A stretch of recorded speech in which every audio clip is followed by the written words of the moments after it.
In this tutorial, I'll guide you through the process of resolving the "sorry there was an error" with your broadcast issue on Instagram. If you're encountering this problem, follow along as I explain the steps I took to fix it personally.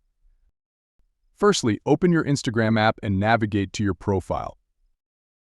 Once you're on your profile, locate and click on the three lines icon in the top right corner. You'll be redirected to a new page. Scroll down until you find the Help button and click on it. Next, select Report a Problem from the options provided. Then, click on Include and continue to proceed. Compose a message explaining your issue in detail. For instance, you can write something like, "I am experiencing issues with my broadcast not functioning as intended.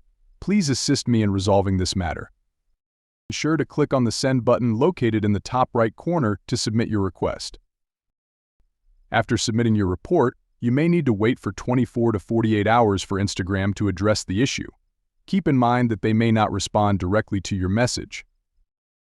In my case, the problem was resolved within approximately 7 to 8 hours, but the standard resolution time is typically within 24 to 48 hours. I hope this tutorial helps you resolve the issue with your Instagram broadcast quickly and efficiently.